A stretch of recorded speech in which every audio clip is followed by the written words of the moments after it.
Hello everyone. तो आज test में थोड़ा सा लेट हुआ है, 10 मिनट फाइनली टाइम हमको बढ़ाना पड़ा। तो आते हैं आज के फर्स्ट क्वेश्चन की ओर। तो आज का जो पहला क्वेश्चन है यह है, गलती से वोल्ट मीटर एवं आमीटर जैसा कि चित्र में दर्शाया गया है अवध है। ठीक है, यहाँ पर वोल्ट मीटर और आमीटर दोनों को दिखाया गया है। यहाँ पर बोल रहा है कि किस पर इफेक्ट पड़ेगा, कौन सा वोल्ट मीटर जलेगा या फिर आमीटर जलेगा या फिर दोनों जल जाएंगे या फिर दोनों के दोनों सही हैं, दोनों में से कोई भी नहीं जलेंगे, ये आपको बताना है। तो आप फर्स्ट क्वेश्चन को अटेम्प्ट कीजिए। यहाँ पर जो एमीटर है ये सप्लाई वोल्टेज के पैरेलल में लगा हुआ है और जो वोल्ट मीटर है उसको सीरीज में लगाया गया है। आपको बताना है दोनों में से किस पर इफेक्ट पड़ेगा, कौन जलेगा। राम वर्मा का डी आ रहा है, चंद्रशेखर का बी आ रहा है और रतन अमलेश का डी आ रहा है। तीन स्टूडेंट का अलग अलग आंसर आया है। तो यहाँ पर अगर हम देखें तो अमीटर जो होता है, यहाँ पर जो वोल्ट मीटर है उसका रेजिस्टेंस काफ़ी ज़्यादा हाई होगा। ठीक है, तो यहाँ से तो चांस नहीं है कि करंट फ्लो करेगा। जो टोटल करंट होगा वो हमारा आमीटर के थ्रू पास करेगा। ठीक है, तो हाई करंट की वजह से हमारा जो आमीटर है, क्योंकि ये पूरी तरह से शॉर्ट सर्किट है हमारा जो अमीटर, तो ये जो अमीटर है वो जल जाएगा। इसका जो सही आंसर होगा वो बी होगा। ठीक है, तो फर्स्ट का सही आंसर बी था और बी आया था रामचंद्र कुमार का और उसके बाद राजीव कुमार का। दो स्टूडेंट का आंसर बी आया, उसके बाद रतन अमलेश का बी आ रहा है। तो इसके बाद आते हैं क्वेश्चन नंबर 2 में, कौन सा अवमंदक सबसे अधिक दक्ष होता है। अवमंदक हम लोग यूज करते हैं मेजरमेंट के लिए, जो इंस्ट्रूमेंट्स होते हैं उसमें। ठीक है, वाइब्रेशन वाइब्रेशन को जनरली रोकने के लिए यूज होता है इसका। ठीक है, जो हमारा इंस्ट्रूमेंट है उसमें वाइब्रेशन ना हो उसके लिए हम लोग अवमंदक यूज करते हैं। तो इसमें पूछा जा रहा है कौन सा अवमंदक सबसे ज़्यादा बेस्ट है। यहाँ पर क्वेश्चन नंबर 2 का आंसर आपको देना है। 2 का चंद्रशेखर का सी, रतन का बी आया है और ए आया है राजीव का। तीन स्टूडेंट का डिफरेंट डिफरेंट आंसर आ रहा है। उसके बाद श्याम वर्मा का भी आंसर सी आ रहा है। तो यहाँ पर जो सही आंसर होगा वो होगा ईडी करंट अवमंदक, मतलब कि भंवर धारा जो अवमंदक होगा वो सबसे ज़्यादा बेस्ट है। इसे हम लोग यूज करते हैं वाइब्रेशन को रोकने के लिए। ठीक है, तो यहाँ पर 2 हम लोग का सही आंसर है और यहाँ पर सी आंसर आ रहा है। रतन अमलेश का भी आया और चंद्रशेखर गुप्ता का भी आया। और मैं आप लोगों को 1 या 2 मिनट के लिए रोकना चाहूँगा क्योंकि स्क्रीन मेरा रिकॉर्ड नहीं हो रहा है। अगर स्क्रीन रिकॉर्ड हो जाता है और टेस्ट ठीक ठाक चल रहा है तो फिर रिजल्ट भी दे पाएंगे लोगों का। तो 1 से 2 मिनट के लिए आप लोग थोड़ा सा वेट कर ले। मैं कोशिश कर रहा हूँ, स्क्रीन अगर रिकॉर्ड हो जाए तो बेहतर होगा। अब और ठीक है, अब सारा कुछ रिकॉर्ड भी हो रहा है साथ में। तो इसका जो लोग आंसर आया था, श्याम का सी आया है, रतन का भी सी और चंद्रशेखर गुप्ता का भी आंसर सी आया था। तो दो काफ़ी लोगों का आंसर सही भी निकला और कुछ लोगों का गलत था। उसके बाद आते हैं नेक्स्ट क्वेश्चन में। यहाँ पर थर्ड नंबर क्वेश्चन है, सीआरओ से सीधे किस चीज़ को मेजर नहीं कर सकते हैं। इसमें कौन सा ऐसा चीज़ है जिसको हम लोग सीआरओ से मेजर नहीं कर सकते। वोल्टेज, फ्रीक्वेंसी, धारा और शक्ति। सिंपल क्वेश्चन है, आप लोग इसका रिप्लाई कर सकते हैं। 3 नंबर अब आपको अटेंड करना है। सीआरओ से किसको मेजर नहीं कर सकते हैं, वोल्टेज को, धारा को। रतन अमलेश का आंसर आ रहा है सी, आवृत्ति, और चंद्रशेखर का डी, श्याम का भी डी आया है, सरिता, ऋतु और राम वर्मा, तीनों का आंसर सी आ रहा है। तो हम बता दें यहाँ पर जो सीआरओ होता है, कैथोड रे ऑस्किलोस्कोप। ठीक है, इससे हम लोग वोल्टेज मेजर कर सकते हैं, करंट मेजर कर सकते हैं। ठीक है, इसके वेव फॉर्म को भी देख सकते हैं, हर एक सेकेंड हर एक टाइम पर उसका वेव फॉर्म कैसा है वो सारा भी देख सकते हैं। फ्रीक्वेंसी भी मेजर हो सकता है। ठीक है, फ्रीक्वेंसी अगर आपने सीआरओ कभी यूज किया है तो आप वहाँ पर देख सकते हैं, नीचे में फ्रीक्वेंसी शो करता है, ऑप्शन बना होता है, वहाँ पर फ्रीक्वेंसी भी आपको शो करेगा कितना हर्ज है। अगर वेरी करता है तो वो वेरी होता हुआ भी दिखाई देगा। इसका जो सही आंसर है डी, ए मल्टीप्लीकेशन नहीं कर सकता है वोल्टेज और करंट का। अगर वोल्टेज करंट का मल्टीप्लिकेशन कर लेता तो फिर हम लोग को शक्ति भी दिखाई दे जाता। तो यहाँ पर जो सही आंसर होगा वो डी होगा। सीआरओ से हम लोग शक्ति, पावर मेजर नहीं कर सकते। यहाँ पर कुछ चीज़ बताया गया है, CRO is used for AC voltage के लिए यूज करते हैं, डीसी वोल्टेज के लिए यूज करते हैं, फ्रीक्वेंसी पता करने के लिए, एसी वोल्टेज का फ्रीक्वेंसी क्या है उसको पता करने के लिए यूज करते हैं, और साथ में स्टडी द वेव फॉर्म्स, जो वेव फॉर्म्स होते हैं एसी वोल्टेज के उसको हम लोग स्टडी कर सकते हैं। मैंने बताया हर सेकेंड, हर मिली सेकेंड, हर माइक्रो सेकेंड हम लोग जान सकते हैं कि वोल्टेज या फिर करंट का वैल्यू क्या है सीआरओ की हेल्प से। तो इसका फुल फॉर्म भी आप लोग को याद रखना है, कैथोड रे ऑसिलोस्कोप। ठीक है। और उसके बाद क्वेश्चन नंबर 4 है, पीजोमीटर का प्रयोग किसे मापने के लिए किया जाता है। एक क्वेश्चन नंबर 4 है, पीजोमीटर का उपयोग हम लोग किस चीज को मेजर करने के लिए यूज करते हैं। पीजोमीटर आपने पढ़ा होगा, काफी बार पढ़ा होगा, और यहाँ पर आपको उसका पिक्चर भी दिखाएंगे किस टाइप का होता है। 4 का सबसे पहले रतन अमलेश का ए, अति उच्च दाब, और रामचंद्र का भी ए आ रहा है, राजीव का भी ए आ रहा है। इसके अलावे रितु का ए, सुनील का ए, सारे लोग आंसर ए आ रहा है। 4 नंबर का सारे लोगों का आंसर ए आ रहा है, लेकिन एक्चुअल में जो पीजोमीटर होता है वो मीडियम प्रेशर मेजर करने के लिए यूज होता है, और यहाँ पर मीडियम का कोई ऑप्शन नहीं है। हम लोग इसको बहुत कम दाब, बी ऑप्शन यहाँ पर करेक्ट करेंगे। ठीक है, ये मीडियम प्रेशर यूज मेजर करने के लिए यूज होता है। अति उच्च प्रेशर को हम लोग मेजर नहीं कर सकते हैं पीजोमीटर से। तो इसका जो सही आंसर यहाँ पर देंगे वो होगा बी, बहुत कम दाब। और पीजोमीटर के बारे में यहाँ पर कुछ बेसिक जानकारियाँ दिया हुआ है। ठीक है, यहाँ पर है, piezometer tube is the simplest form of instrument, instrument का एक सिंपलेस्ट फॉर्म है और मॉडरेट प्रेशर को मेजर करने के लिए यूज होता है। It consist of long tube, यहाँ पर लॉन्ग ट्यूब आप देख सकते हैं, in which the liquid can freely rise without overflow. यहाँ पर आसानी से जैसे जैसे प्रेशर घटेगा या बढ़ेगा, ये जो लिक्विड होता है ऊपर जाता है या फिर नीचे की ओर आता है। यहाँ पर एटमॉस्फेरिक प्रेशर को दिखाया गया है। The height of liquid in the tube will give the pressure, जो इसका हाइट होगा उससे हम लोग प्रेशर पता कर लेते हैं। ठीक है, और यहाँ पर जो ट्यूब ईयर होता है, ये याद रखने वाली बात है, जो ट्यूब ईयर होती है एटलीस्ट 0.5। ठीक है, तो ये कुछ बेसिक जानकारियां था पीजोमीटर के बारे में, तो इसको याद रखना है। पिक्चर से भी याद रहेगा, बिल्कुल सिंपल इसका स्ट्रक्चर है। उसके बाद क्वेश्चन नंबर 5, घरेलू ऊर्जा मापी कैसे होता है। समाकलन यंत्र, अभिलेखन यंत्र, सूचक यंत्र। जनरली 3 टाइप का होता है। मैंने पिछला टेस्ट में बोला भी था कि तीनों में से आपको एक एक डिवाइस का नाम याद रख लेना है, एक या दो डिवाइस का। समाकलन यंत्र कौन कौन सा डिवाइस आएगा इसके अंदर, अभिलेखन यंत्र के अंदर कौन सा आएगा, सूचक यंत्र के अंदर कौन सा आएगा। अब यहाँ पर आपको आंसर देना है 5 का ए। आई थिंक इसका आंसर सबका सही होगा, लेकिन जब अभिलेखन यंत्र और सूचक यंत्र का बात आता है तो लोग थोड़ा सा कंफ्यूज होते हैं। तो रतन अमलेश का आंसर बी आया है, और बाकी के लोगों का आंसर ए ही आ रहा है। एक सुनील गुप्ता का भी आंसर बी आया है, रिकॉर्डिंग टाइप यंत्र उनका कहना है। इसका जो सही आंसर होगा इंटीग्रेटिंग टाइप का, जो घरेलू ऊर्जा मीटर है एक इंटीग्रेटिंग टाइप का डिवाइस है। इसका सही आंसर ए होगा, उसी का हिंदी होता है समाकलन।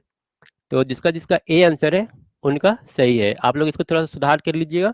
और मैंने बोला था कि हर एक डिवाइस का, हर एक इंस्ट्रूमेंट का दो दो नाम कम से कम याद रख लेना है। यहाँ पर फिर से एक 6 नंबर क्वेश्चन है। हाँ बिल्कुल, चंद्रशेखर गुप्ता का इंटीग्रेटिंग आ रहा है, और सरिता कुमारी का भी ए आ रहा है। तो यहाँ पर आई थिंक यहाँ तो अब आप लोग बता ही देंगे, उसी का बस इंग्लिश रूपांतरण किया हुआ है। 6 नंबर क्वेश्चन का रत्न अमलेश का बी। इसके अलावे रतन अमलेश का आंसर बी आया है।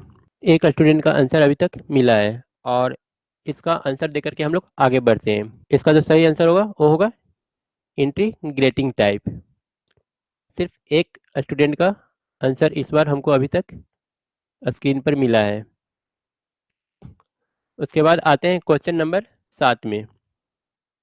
यहाँ पर एक और क्वेश्चन आप लोग के सामने है, इसको अगर आप अटेंड कर सकते हैं तो इसको कीजिए। और लोगों का आंसर मुझे मिल नहीं रहा है, और सारे ही लोगों का आंसर बी था। ठीक है, उसके बाद अब एक और क्वेश्चन मैं दे रहा हूँ, आप इसे थोड़ा सा अटेंड कर ले। ठीक है, ये इस क्वेश्चन का पार्ट नहीं था, मैंने अलग से इसे ऐड किया है। यहाँ पर आपको बताना है कि कौन सा आंसर सही होगा, ए बी सी और डी। तो यहाँ पर आप देख सकते हैं एक तरफ 4 ऑप्शन दिया हुआ है, जिसमें watt meter, ohm meter, moving iron type, thermocouple type. 7 का आंसर रामचंद्र कुमार का आ चुका है ए। और 7 नंबर लिखकर ही इसका आंसर दीजिए, क्योंकि मैं जान नहीं पाऊंगा आप किसका आंसर दे रहे हैं।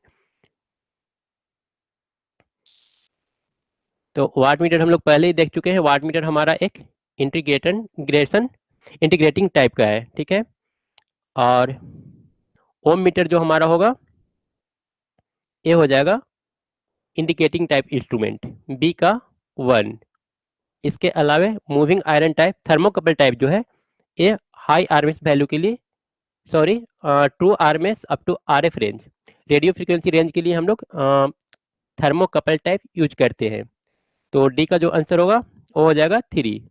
और उसके बाद एक हम लोग का बचा मूविंग आयरन टाइप, ठीक है। तो मूविंग आयरन हम लोग जानते हैं ये आरएमएस वैल्यू रीड करता है स्क्वायर लॉ को यूज करते हुए। तो आप देख ले सबका लोगों का जो आंसर आ रहा है, असलम अंसारी का सी आया है, पुष्पराज का डी आया है, बी सी डी लोगों का डिफरेंट डिफरेंट आंसर आया है, पर यहाँ पर चार चार कंसेप्ट एक साथ है।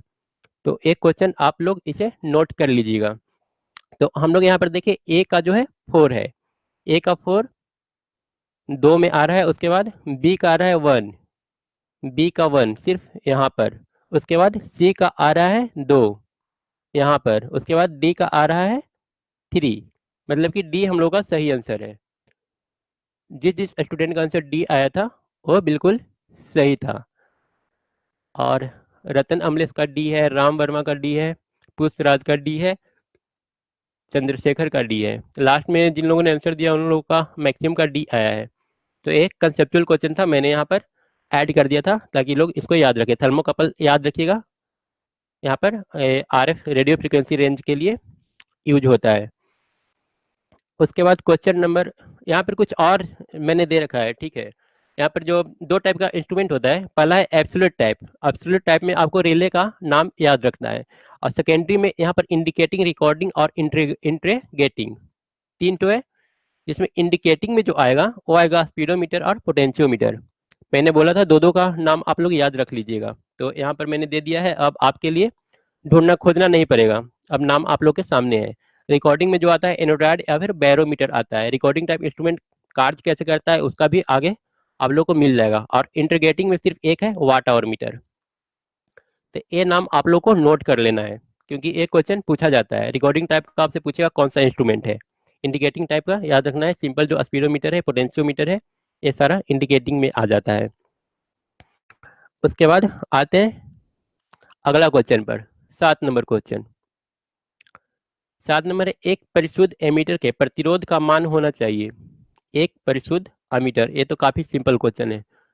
7 नंबर 7 काफी सिंपल है, इसको अटेंड करना आसान होगा।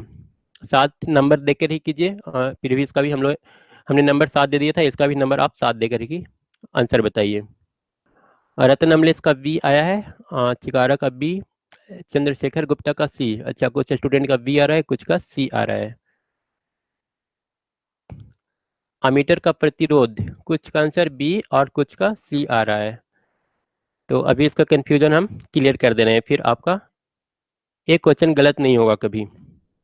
अमीटर आपको इतना तो याद होगा, जब हम लोग अमीटर यूज करते हैं वो सीरीज में कनेक्टेड होता है, ठीक है। जो अमीटर यूज होता है वो सीरीज में कनेक्टेड होता है। अब यहाँ पर अगर हम इसका रेजिस्टेंस काफी ज्यादा हाई कर देंगे तो फिर करंट फ्लो ही नहीं करेगा, और जब करंट फ्लो ही नहीं करेगा तो फिर अमीटर लगाने का मतलब क्या हुआ। तो यहाँ पर जो इसका रेजिस्टेंस होता है उसको हम लोग काफी कम करके रखते हैं, निम्न, बहुत निम्न, सी, ठीक है। यहाँ पर बहुत निम्न भी ऑप्शन में है, तो यहाँ पर बहुत निम्न सी आंसर सही होगा। चंद्रशेखर गुप्ता का है, इसके अलावा चंद्रशेखर गुप्ता का है, और बस शायद सिर्फ चंद्रशेखर गुप्ता का, विनय चिकारा का है सी। विनय चिकारा का भी ऑप्शन सी है। तो यहाँ पर वोल्ट मीटर का जो होना चाहिए बहुत उच्च होना चाहिए रेजिस्टेंस, और आमीटर का बहुत कम होना चाहिए। वोल्ट मीटर हम लोग पैरेलल में ऐड करते हैं, ठीक है। तो वोल्ट मीटर में इसका रेजिस्टेंस काफी ज्यादा हाई रखते हैं, और अमीटर में इसका रेजिस्टेंस हम लोग काफी लो रखते हैं। इसको याद रखना है, अमीटर को सीरीज में और वोल्ट मीटर को पैरेलल में जोड़ते हैं। और उसके बाद क्वेश्चन 8, विभवमापी मूलतः क्या है। एक संयोजक उपकरण है, अंशांकन है, संकेतक है, सभी का नाम यहाँ पर हिंदी में लिखा हुआ है, और मापन उपकरण है। क्वेश्चन नंबर 8, विभवमापी क्या है। 8 नंबर का आपको आंसर बताना है। 8 का चंद्रशेखर का डी आया है, संकेतक उपकरण, मतलब कि संकेतक इंडिकेटिंग टाइप। रितु का ए, असलम अंसारी का ए, सुनील का डी, विनय का भी डी आ रहा है। तो यहाँ पर भी लोग कुछ का आंसर डी आ रहा है, कुछ का ए आ रहा है। विभव मापी जो है एक मापन उपकरण है, ठीक है, इसका सही आंसर ए होगा। ए जिसका जिसका आया है उसका आंसर सही है।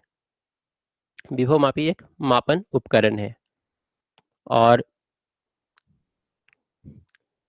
इसके बाद क्वेश्चन नंबर 9 है, अस्थायी चुंबक चल कुंडली यंत्र में अवमंदक बल पैदा करने के लिए कौन सी विधि प्रयोग की जाती है? ये क्वेश्चन काफी पूछता है। अस्थायी चुंबक चल कुंडली यंत्र में, ठीक है, अवमंदक बल पैदा करने के लिए कौन सा विधि यूज करते हैं? जनरली 3 यूज किया जाता है, वायु अवमंदक, द्रव अवमंदक और ईडी करंट अवमंदन। इस 3 में से आपको बताना है कि कौन सा यूज करेंगे अस्थायी चुंबक चल कुंडली यंत्र में। असलम का सी, विनय का सी, श्याम का ए। श्याम का आंसर ए आया है। उसके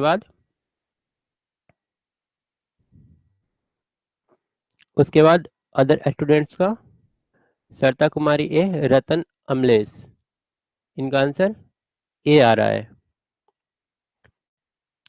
एक क्वेश्चन आपको बिल्कुल रट लेना है, ए और सी में कंफ्यूजन हो रहा है, बिल्कुल यहाँ पर पूरी तरह से रट लेना है इस क्वेश्चन को। यहाँ पर ईडी करंट हम लोग यूज करते हैं अस्थायी चुंबक चल कुंडली यंत्र के लिए। इसका जो सही आंसर होगा वो सी होगा, ईडी करंट अवमंदन। 9 का सही आंसर सी। उसके बाद क्वेश्चन नंबर 10, सीआरओ का विस्तृत रूप क्या है? ये हम स्टार्टिंग में ही बोल चुके हैं, आप लोग को बताना है सीआरओ का विस्तृत फुल फॉर्म क्या है। क्वेश्चन नंबर 10 का रतन अमलेश का सी, उसके बाद असलम का सी, विनय चिकारा का सी, सारे ही लोगों का आंसर सी आ रहा है, बिल्कुल पहले भी बता चुके हैं। और एक और इम्पॉर्टेंट चीज़ हम बोल रहे हैं, वो आप लोग अगर नोट करना चाहते हैं तो कर ले। एक इम्पॉर्टेंट स्टेटमेंट हम दे रहे हैं, उसको आप लोग नोट कर लें। यहाँ पर तो आंसर लोगों का एक स्टूडेंट का सिर्फ बी आया है और बाकी का सी ही आ रहा है। और ऊपर रितु कुमारी का शायद 10th का बी दी है। तो आप लोग थोड़ा सा क्वेश्चन का नंबर भी लिख लिया कीजिएगा, तो हमको पता चलेगा आप किस क्वेश्चन का दे रहे हैं आंसर। कैथोड रे ऑस्किलोस्कोप हम स्टार्टिंग में ही बोल दिए थे, सीआरओ का फुल फॉर्म। और अवमंदन के लिए आप नोट कर ले, मूविंग आयरन इंस्ट्रूमेंट रहेगा तो वहां पर हम लोग एयर डैम्पिंग यूज करते हैं, ठीक है। मूविंग आयर इंस्ट्रूमेंट रहा तो वहां पर एयर, मूविंग क्वाइल इंस्ट्रूमेंट रहा तो वहां पर eddy current. Moving coil instrument के लिए ईडी करंट यूज करेंगे। और अगर डायनेमोमीटर टाइप है तो वहां पर एयर टाइप का अवमंदन यूज करेंगे। और इसका जो टॉर्क वेट रेशियो होता है वो भी स्मॉल होता है। ये कुछ इंपॉर्टेंट स्टेटमेंट है, इसको आप लोग नोट कर लीजिए। उसके बाद हॉट वायर इंस्ट्रूमेंट की अगर बात करें तो यहाँ पर भी ईडी करंट ही यूज होता है अवमंदन के लिए, ठीक है। और इसके अलावे रेक्टिफायर टाइप, अगर रेक्टिफायर टाइप की बात करें तो इस इंस्ट्रूमेंट में भी हम लोग ईडी करंट ही डैम्पिंग के लिए यूज कर रहे हैं। अगर किसी ने नोट नहीं किया तो हम एक बार फिर से बोल देंगे। इंडिकेटिंग इंस्ट्रूमेंट के यहाँ पर 6 या 7 एग्जाम्पल जैसे हो गया moving iron instrument, moving coil instrument, dynamometer type, hot wire, electrostatic, ये सारा जो है इंडिकेटिंग इंस्ट्रूमेंट है। और इन सारे इंस्ट्रूमेंट्स में हम लोग अवमंदन यूज करते हैं या फिर डैम्पिंग यूज करते हैं।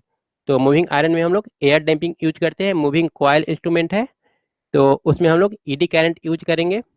और इसके अलावा डायनेमोमीटर है तो वहाँ पर हम लोग जनरली एयर यूज करते हैं। हॉट वायर इंस्ट्रूमेंट है वहाँ पर ईडी करंट यूज करते हैं। और इसके अलावा इंडक्शन इंडक्शन टाइप इंस्ट्रूमेंट है, इसमें भी हम लोग ईडी करंट ही यूज करते हैं।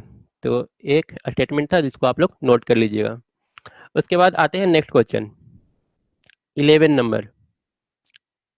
11 नंबर है, अस्थायी चुंबक चल कुंडली यंत्र में अवमंदक बल पैदा करने के लिए, फिर से शायद सेम क्वेश्चन आ गया है, तो इसका आंसर आप लोग जल्दी से दे दीजिए 11 नंबर का। प्रीवियस अगर इंडिकेटिंग इंस्ट्रूमेंट्स का जो मैंने नाम बोला, अगर कोई नोट करना चाहता है तो, अगर नोट नहीं किया तो कमेंट बॉक्स में लिख सकता है, और अगर आपने नोट कर लिया है तो फिर 11 नंबर का आंसर दीजिए। 11 का चंद्रशेखर का सी, रामचंद्र का सी, शिवराज का भी सी। प्रीवियस क्वेश्चन ही है तो सारे लोग का ऑब्वियसली सही होगा, सारे लोग का आंसर सी आ रहा है। ईडी करंट अवमंदन यूज करते हैं। उसके बाद आते हैं क्वेश्चन नंबर, फिर से सेम क्वेश्चन रिपीट हो गया यहाँ पर, सीआरओ का विस्तृत रूप, तो इसको स्किप करके आते हैं क्वेश्चन नंबर 13 में। 13 नंबर है, यदि नापे जाने वाली धारा का मान का अनुमान न हो, ठीक है, करंट फ्लो कर रहा है, हमको पता नहीं कितना करंट है, तो मापन हम लोग कहाँ से प्रारंभ करेंगे? न्यूनतम माप सीमा, मध्य माप सीमा, या फिर किसी माप सीमा से, या फिर उच्चतम माप सीमा से। यदि नापे जाने वाली धारा के मान का अनुमान न हो तो मापन कहाँ से आरंभ करेंगे? Question number 13। 13 का डी आया है रामचंद्र कुमार का। इसके अलावे श्याम वर्मा और रितु कुमारी का भी आंसर डी आ रहा है। रतन अमलेश का बी आया है। रतन अमलेश का आंसर बी आ रहा है, न्यूनतम माप सीमा, और बाकी लोगों का आंसर डी मिला है। कोई और? तो और लोगों का आंसर नहीं पहुंच रहा है, मिल रहा है। तो इसका जो सही आंसर होगा, हम लोग न्यूनतम माप सीमा से मेजर करना स्टार्ट करेंगे, उच्चतम से नहीं बल्कि न्यूनतम से मेजर करना शुरू करेंगे। इसका जो सही आंसर होगा 13 का, वो होगा बी। सोनाली सिंह बोल रहे हैं सर वीडियो अपलोड कर दीजिएगा। बिल्कुल, जितना भी सारा टेस्ट हुआ है हर एक का, जिस क्वेश्चन में लोगों को डाउट रहा है उसका डिटेल वीडियो हम अपलोड किए हैं, तो वीडियो बिल्कुल मिल जाएगा, नोटिफिकेशन आपको जब वीडियो अपलोड करेंगे तो मिल जाएगा। और कोई भी क्वेश्चन अगर अलग से भी कोई क्वेश्चन आता है तो आप फिर व्हाट्सएप पर भी मैसेज सेंड कर सकते हैं, या फिर इस वीडियो के खत्म होने के बाद कमेंट बॉक्स में भी क्वेश्चंस लिख सकते हैं। Thank you.